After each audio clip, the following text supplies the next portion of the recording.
जय हिंद दोस्तों। पिछली क्लास में हमने आपको अनुच्छेद 12 के बारे में कंप्लीट बता दिया था। आज की इस क्लास में हम जानेंगे दोस्तों अनुच्छेद 13 के बारे में। अनुच्छेद 13 का आपको सबसे पहले नाम जानना है क्या है।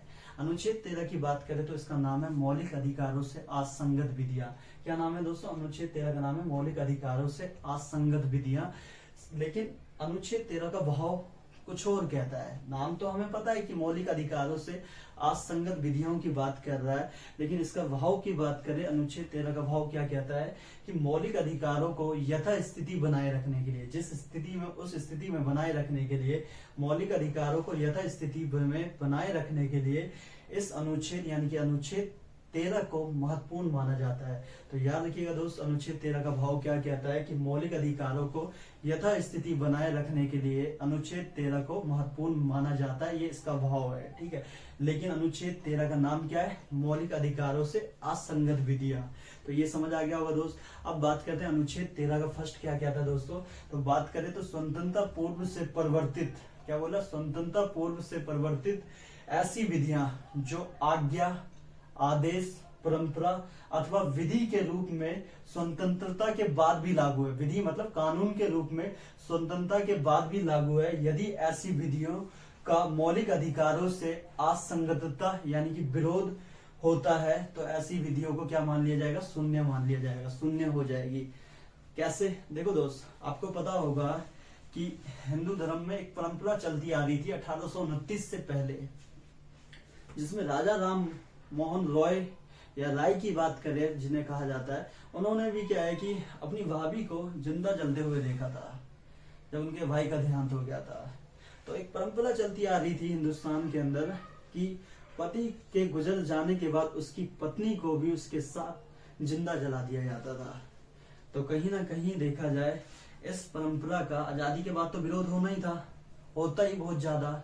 भाई जीने का अधिकार हमारा संविधान हमें दे रहा है, अनुच्छेद 21 में हम पढ़ेंगे जरूर अभी। लेकिन भाई आप किसी से किसी का जीने का राज्य क्या है, भाग 3 राज्य के विरुद्ध गारंटी है ना। राज्य हमारे मौलिक अधिकार नहीं छीन सकता। कोई हमारे जीने का अधिकार छीनता तो दिक्कत हो जाती, इसका विरोध होता। तो विरोध होता तो वो क्या हो जाता? अधिकार शून्य हो जाता ना, शून्य हो जाता।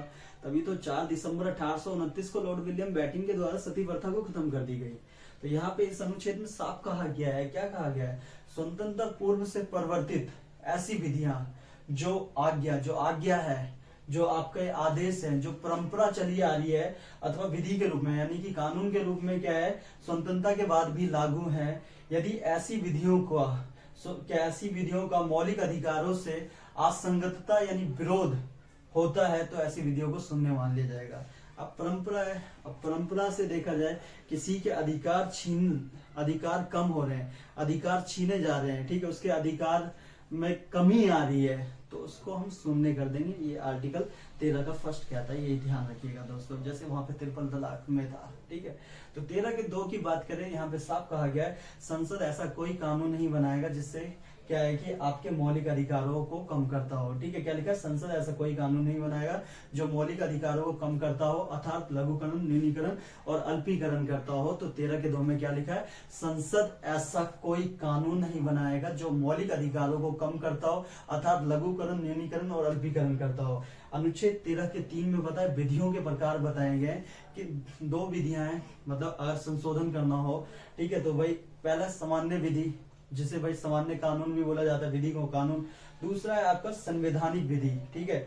और कानून क्या है कि ये 368 के तहत विशेष प्रक्रिया के तहत होगा, यानी संवैधानिक कानून कह लो या विधि, ये 368 के क्या विशेष प्रक्रिया के तहत ही हो सकता है। तो ये था आपका दोस्त आर्टिकल 13। आर्टिकल 13 में आपने जान लिया, 13 का नाम है मौलिक अधिकारों से असंगत विधियां। इसका भाव कहता है कि मौलिक अधिकारों को यथास्थिति बनाए रखने के लिए अनुच्छेद 13 महत्वपूर्ण माना जाता है। 13 के फर्स्ट में बोला गया कि स्वतंत्रता पूर्व से परिवर्तित ऐसी विधियां जो आज्ञा, आदेश, परंपरा अथवा विधि के रूप में स्वतंत्रता के बाद भी लागू है।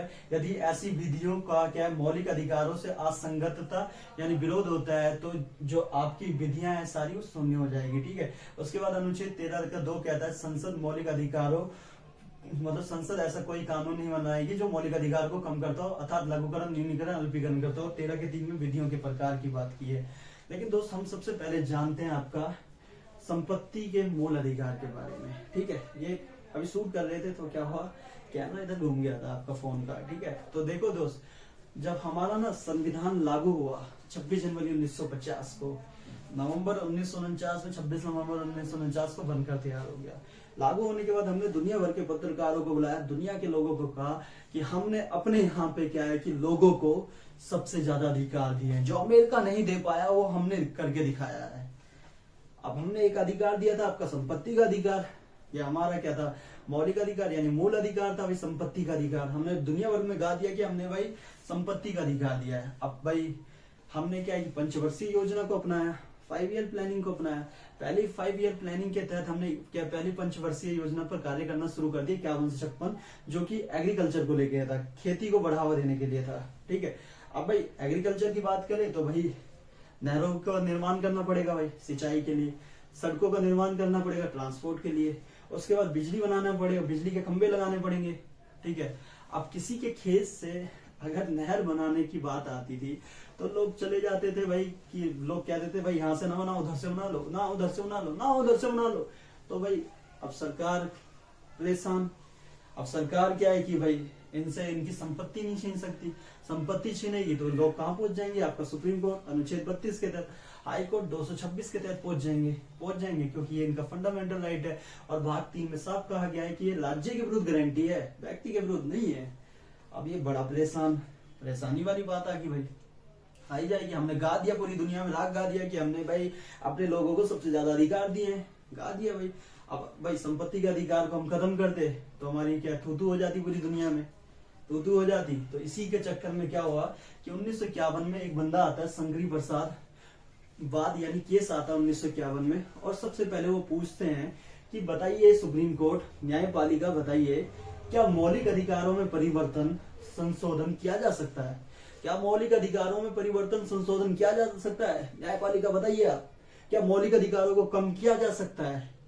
न्यायपालिका निर्णय देते हुए कहते हैं देखो भाई, सामान्य विधि से संशोधन परिवर्तन नहीं किया जा सकता, लेकिन संवैधानिक विधि से परिवर्तन किया जा सकता है भाई, ठीक है। ये निर्णय दिया था कब, 1951 में शंकरी प्रसाद केस में। शंकरी प्रसाद में पूछा गया था क्या मौलिक अधिकारों में परिवर्तन संशोधन किया जा सकता है, क्या मौलिक अधिकारों को कम किया जा सकता है। तो सुप्रीम कोर्ट का न्यायपालिका का निर्णय आया था कि भाई हाँ, विधि अगर सामान्य विधि से होगा, सामान्य विधि से संशोधन यानी परिवर्तन होगा तो वो नहीं हो सकता भाई, लेकिन संवैधानिक विधि से अगर करोगे तो वो हो जाएगा भाई, ठीक है। ऐसा सुप्रीम कोर्ट ने कह दिया।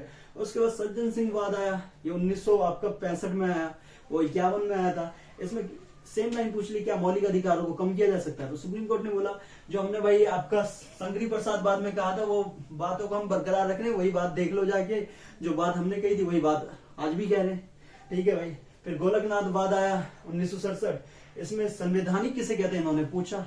अब सुप्रीम कोर्ट ने कहा कि भाई डिफिकल्ट क्वेश्चन पूछ लिया आपने, यहाँ पे न्यायपालिका ने कहा डिफिकल्ट क्वेश्चन पूछ लिया, संवैधानिक किसे कहते हैं।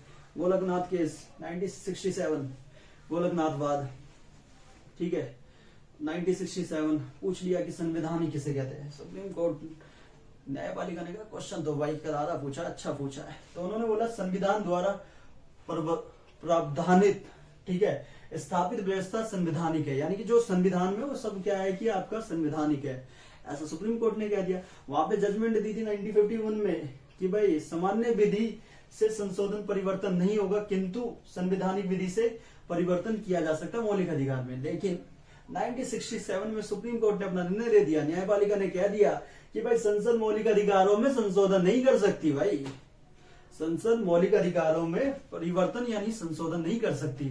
अब भाई पार्लियामेंट के ईगो पे लग गई बात, दिल पे लग गई, ये कैसे कह दिया, पहले तो तुम बोल लेते कि भाई सामान्य विधि से संशोधन परिवर्तन नहीं होगा किंतु संवैधानिक विधि से हो सकता है। अब तुमने 1967 में गोलकनाथ केस में बोल दिया भाई कि भाई नहीं हो सकता, भाई संसद क्या है कि मौलिक अधिकारों में संशोधन परिवर्तन नहीं कर सकती, ये क्या भाई लग गई दिल पे लग गई। फिर उसके बाद क्या था, पार्लियामेंट ने दिल पे लगी, ईगो पे बात आई तो 24वां संविधान संशोधन 1971 में कर दिया, 71 में कर दिया और बोल दिया यदि संसद 368 के द्वारा मौलिक अधिकारों में कोई संशोधन या परिवर्तन करती है तो ऐसा करना अनुच्छेद 13 का फर्स्ट, 13 का सेकंड, 13 का थर्ड के अंतर्गत माना जाएगा। क्योंकि अभी हमने पढ़ा है कि अनुच्छेद 13 में संसद कोई कानून नहीं बनाएगी जो मौलिक अधिकारों को कम करता हो। लेकिन यहाँ पे बोल दिया गया भाई 24वां संविधान संशोधन 1971, दिल पे लगी थी बात, ईगो पे आ गई थी बात संसद के। तो यदि संसद 368 के द्वारा मौलिक अधिकारों में कोई संशोधन या परिवर्तन करती है तो ऐसा करना अनुच्छेद 13 का फर्स्ट, सेकंड, थर्ड के अंतर्गत माना जाएगा, इसका उल्लंघन नहीं माना जाएगा, ऐसा बोल दिया गया भाई पार्लियामेंट के द्वारा। अब भाई पार्लियामेंट ने ये कर दिया संशोधन करके, अब दिल पे लग गई किसके? न्यायपालिका के दिल पे लग गई, न्यायपालिका के दिल पे लग गई। अब भाई एक और केस आया केशवानंद भारती 1973 में आया। अब केशवानंद भारती मामले में पूछा गया संसद से, पार्लियामेंट से, क्या 24वां 25वां संशोधन वैध है? अगर 24वां 25वां संशोधन वैध है तो संसद भाई मौलिक अधिकार में परिवर्तन के साथ साथ संपूर्ण संविधान में परिवर्तन कर सकती है। ऐसा पूछ लिया किसने? केशवानंद भारती मामले में। तो भाई न्यायपालिका ने कहा कि क्या कहा कि भाई कर सकती है परिवर्तन, करे भाई, वो मौलिक अधिकार में भी परिवर्तन कर सकती है। अब ईगो पे बात लगी थी तो भाई ईगो पे भी बात है, दिल पे लगी है, तो भाई न्यायपालिका यहाँ पे कह रही है कि हाँ भाई संशोधन कर सकती है मौलिक अधिकार में, ठीक है, संविधान में भी परिवर्तन कर सकती है, ठीक है भाई, पूरे संविधान को बदलने की बात नहीं कह रहे यहाँ पे, ठीक है, लेकिन बोल दिया गया कि देखो भाई, किंतु ऐसा कोई परिवर्तन संसद नहीं करेगी जो संविधान के मूलभूत ढांचे को प्रभावित करता हो, मूलभूत ढांचे को प्रभावित करता हो, ऐसा कोई परिवर्तन नहीं करेगी। हम समय समय पे बताते रहेंगे, किसने कहा? सुप्रीम कोर्ट ने कहा, हम समय समय पे बताते रहेंगे कि मूलभूत ढांचा क्या है। आप परिवर्तन तो कर सकते हो लेकिन संविधान के मूलभूत ढांचे से खिलवाड़ नहीं करोगे। हम समय समय पे बताएंगे आपको मूलभूत ढांचा क्या है, ठीक है। तो भाई जब तो हमारे यहाँ पे न्यायपालिका और क्या है कि कार्यपालिका को बैलेंस किया है, कितना अच्छा है। ईगो पे दोनों की बात लगी, दोनों ने भाई फिर कहा, एक ने कह दिया कि भाई 1971 में संशोधन कर दिया, 67 में गोलकनाथ केस में कह दिया गया कि भाई जो है मौलिक अधिकार में ना तो संशोधन कर सकते ना परिवर्तन कर सकते। 71 में फिर भाई 24वां संविधान संशोधन 1971 कर दिया गया। जब दिल पे बात लगी किसके? पार्लियामेंट के। पार्लियामेंट ने कहा 368 के द्वारा मौलिक अधिकारों में अगर हम संशोधन या परिवर्तन करते हैं तो भाई अनुच्छेद 13 फर्स्ट, सेकंड, थर्ड के अंतर्गत माना जाएगा, इसका उल्लंघन नहीं माना जाएगा। फिर उसके बाद भाई इसमें फिर केशवानंद भारती मामला 1973 में आया, 24वां 25वां संशोधन वैध है। तो भाई ये बताइए न्यायपालिका, 24वां 25वां संशोधन वैध है तो क्या संसद मौलिक अधिकारों के साथ साथ पूर्ण संविधान में परिवर्तन कर सकती है क्या? लिखा है ना, मौलिक अधिकारों के साथ साथ क्या एक सहित संपूर्ण संविधान में परिवर्तन एवं संशोधन कर सकती है क्या? तो भाई सुप्रीम कोर्ट पे दिल पे लगी, उनके भी भाई दिल पे बात लगी, ईगो पे आई कि भाई हमारे फैसले को बदल दिए इन्होंने, बोला हाँ कर सकते, करो, परिवर्तन करना है कर सकती है, कर सकते हो, लेकिन और वो ढांचे में ढांचा प्रभावित नहीं होना चाहिए। हम वक्त वक्त पे बताएंगे। उसके बाद दोस्त याद रखिएगा, पहला संविधान संशोधन 1951 में हुआ और इसमें क्या है कि आपका 9वीं अनुसूची बनाएगी जिसका नाम था भूमि संरक्षण अधिनियम, ठीक है। और इसके तहत क्या कर दिया गया, इसमें संसद ने साफ कर दिया कि भाई जो भी विषय हम अनुसूची 9 में डालेंगे इसके तहत आप क्या है कि भाई कोर्ट में नहीं जा सकते और ना ही न्यायपालिका कोई मुकदमा सुनेगा इस पे, ठीक है। तो संपत्ति के अधिकार को भी क्या है कि अनुसूची 9 में शामिल कर लिया गया। और ये कब किया गया आपका याद रखना दोस्तों, आपका संविधान संशोधन जो प्रथम हुआ था 1951 में जब किया गया था, ठीक है, इसे उसमें सूचीबद्ध कर दिया गया। भले संपत्ति का अधिकार हमारा मौलिक अधिकार 1978 तक था, लेकिन इससे फायदा देखा जाए तो गरीबों को हुआ। जो बड़े बड़े जमींदार थे, जमीन थे, उनसे क्या है कि देखा जाए तो कहीं ना कहीं उनकी जमीन सरकार के कंट्रोल में भी आई और इससे गरीबों को लाभ हुआ, ठीक है। और इसके बाद हमारी जो प्रथम पंचवर्षीय योजना थी ये अपने क्या है कि चरम सीमा पे पहुंची और अच्छा खासा काम हुआ हिंदुस्तान के अंदर, जो कि आपको पता होगा डैमों का भी निर्माण किया गया उस जमाने में। तो दोस्त ये था आपका अनुच्छेद 13। आपको पता होगा संपत्ति का अधिकार पिछली क्लास में भी बताया था, 44वां संविधान संशोधन 1978 में खत्म कर दिया गया था और 300 का के तहत इसे एक के तहत सामान्य कानून बना दिया गया है। तो ये था हमारा अनुच्छेद 13। आई होप आपको मजा आया होगा। ये अनुच्छेद 13 यहीं पे कंप्लीट होता है दोस्तों। नेक्स्ट वीडियो में हम बात करेंगे अनुच्छेद 14, यानी नेक्स्ट क्लास के अंदर बात करेंगे अनुच्छेद 14 के बारे में, जिसका नाम है कानून के समक्ष समानता और कानून के समक्ष समान संरक्षण की बात करेंगे। वो क्लास काफी इंपॉर्टेंट होगी, तो प्लीज वो क्लास जरूर देखिएगा और ये वीडियो तमाम दोस्तों के साथ साझा करिएगा। अभी के लिए बस इतना ही। जय हिंद।